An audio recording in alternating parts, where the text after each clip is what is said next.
So the next question is from Kati, and the question is basically how often should we send out emails, and wouldn't the subscribers be unhappy or unsubscribe or report spam? Okay, Kati, this is one of the more frequently asked questions, especially for somebody who's going to start, basically start emails. Let me see, can you see the screen?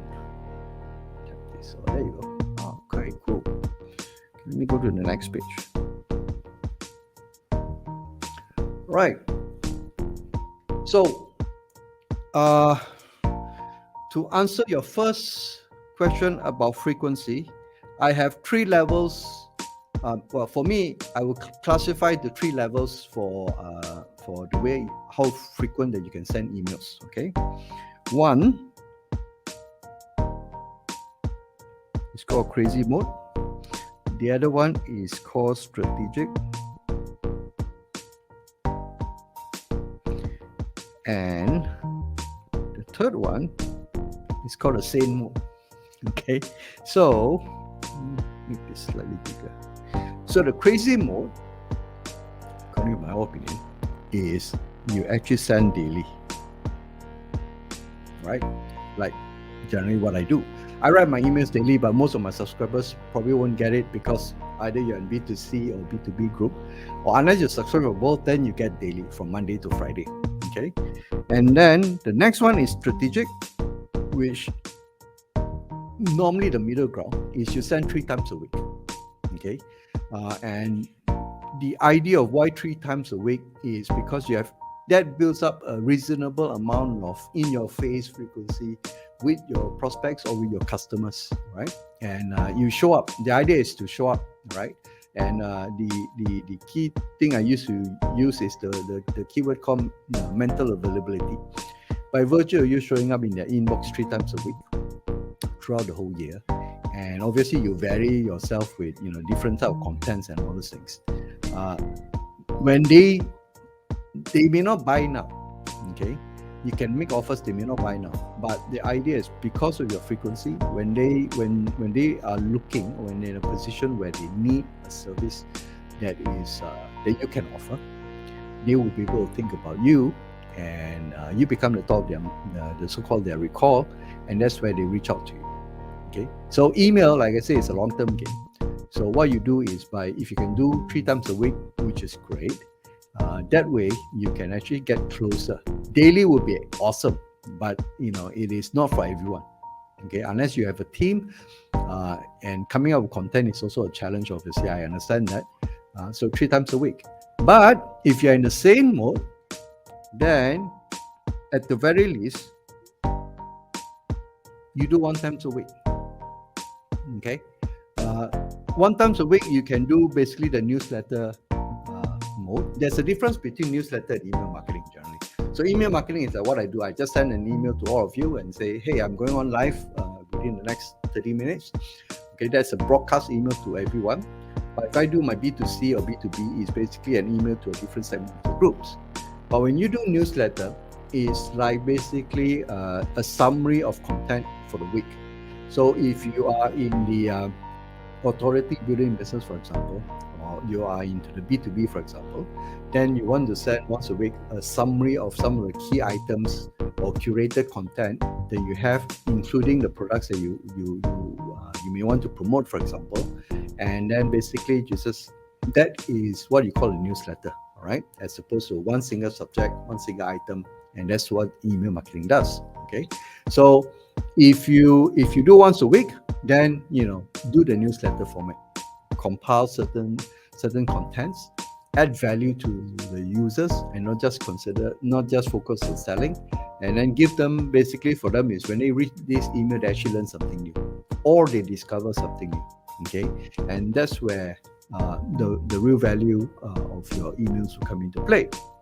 Now, the next question is, if you're worried about people unsubscribing or you're worried about customers being unhappy, well, if your content is lousy, or if your content is always buy me, buy me, buy me, yes, your subscribers would be unhappy. I mean, put yourself in their shoes. If I want to send you every day, or every 3 times a week, for example, and all I say is, hey, I have this course, buy now. All right, or I have this, buy now, and nothing else.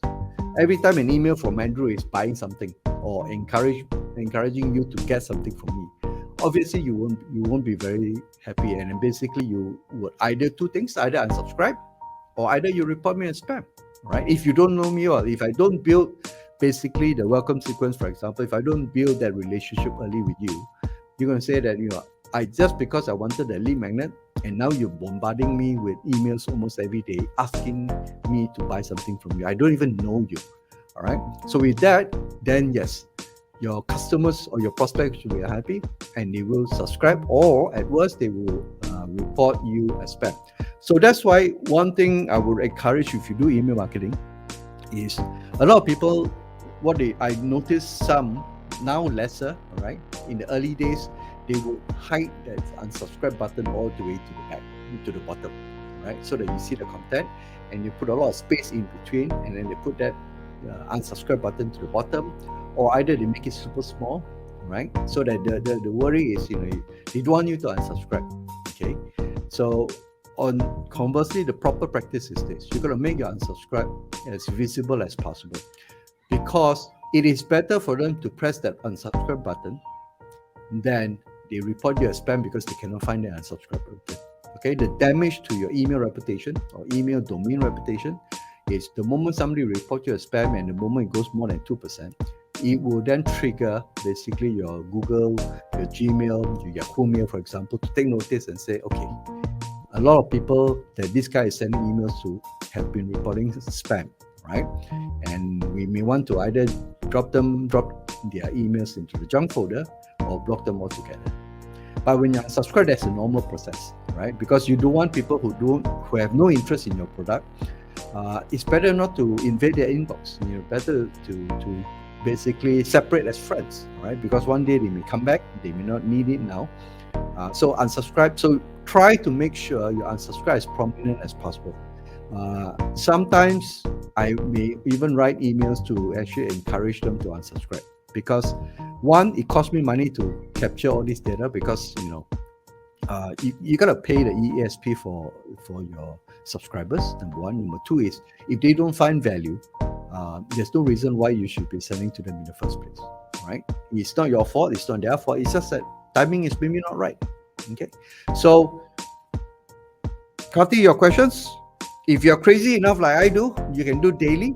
Okay, or if you want to be strategic, you do 3 times, because 3 times a week, for example, if you run campaigns.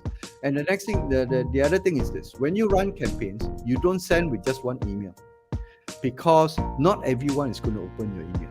They may be your most engaged customers, but not everyone is going to open your email. Number one, because they don't just sit down there and every day and look at the email inbox and hoping for your email. Okay, that's not going to happen. They got their own lives to do. They got their own things to do. So sometimes they miss, right? Because on average, each person gets about 80 to 100 emails a day. It is possible that they may miss your email. So when you send once and then you hope that people will respond, I can tell you, my friend, ain't gonna happen. So at least you try to send for a particular campaign, maybe 3 times to 5 times, right? So that's the benchmark, so that at any one time, if they miss maybe the first email or the second email, right, they would probably see the third one. And sometimes your subject lines, if your subject lines is not inspiring enough or doesn't create a curiosity, they may not open. They know you, but doesn't mean that they have an obligation to open your emails, right?